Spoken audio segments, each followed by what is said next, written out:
Assalamualaikum warahmatullahi wabarakatuh. Perkenalkan, nama saya Dini Sofia Lia dengan NIM 811422440. Video ini ditujukan untuk memenuhi tugas hukum acara peradilan tata usaha negara, materi terkait KTUN atau Keputusan Tata Usaha Negara. Peradilan Tata Usaha Negara merupakan pengadilan yang punya wewenang untuk memeriksa, mengadili, dan memutus sengketa tata usaha negara. Lalu, apa sih yang disebut dengan sengketa tata usaha negara?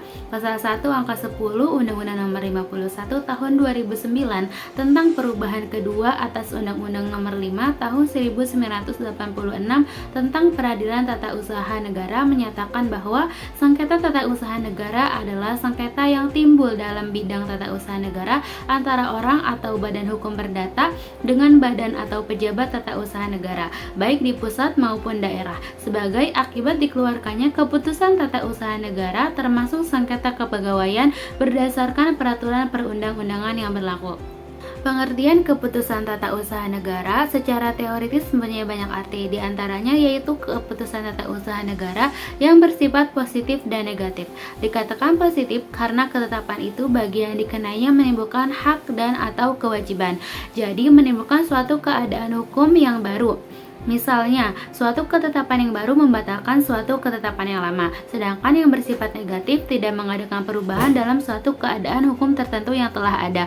Oleh karenanya, ketetapan negatif adalah tiap penolakan atas suatu permohonan untuk mengubah suatu keadaan hukum tertentu yang telah ada. Misalnya, seseorang atau badan hukum perdata mengajukan permohonan agar tanahnya yang sudah bersertifikat diterbitkan izin untuk menambang batu bara.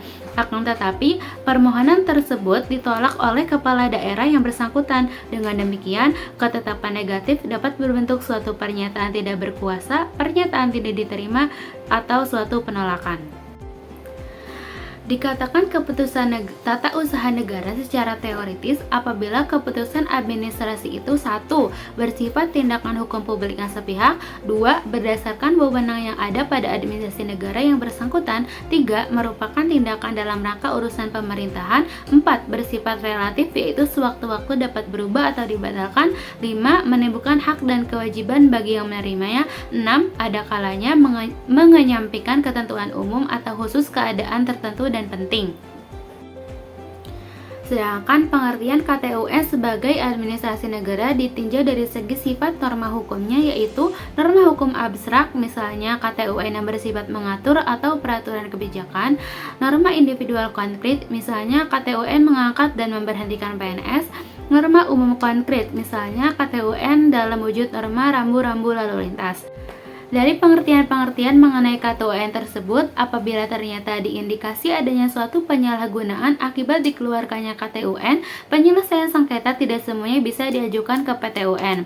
Karena kewenangan PTUN sangat dibatasi oleh pasal 1 angka 3 dan pasal 2 dalam ketentuan yang sama tersebut. Artinya, KTUN yang dapat digugat di PTUN sangat berbeda dengan arti KTUN teoritis umum, yaitu hanya KTUN yang menurut pasal 1 angka 3 Undang-Undang Nomor 5 Tahun 1986 JO Undang-Undang Nomor 9 Tahun 2004 yang bisa digugat. KTUN menurut ketentuan tersebut pengertiannya dibatasi dengan 5 unsur yang bersifat kumulatif di dalamnya, meliputi penetapan tertulis dikeluarkan oleh badan atau pejabat tata usaha negara, tindakan hukum tata usaha negara bersifat konkret, individual, dan final, serta menimbulkan akibat hukum bagi seseorang atau badan hukum perdata. Baik, sekian penjelasan dari saya terkait KTUN atau Keputusan Tata Usaha Negara. Kurang lebih mohon maaf. Terima kasih. Wassalamualaikum warahmatullahi wabarakatuh.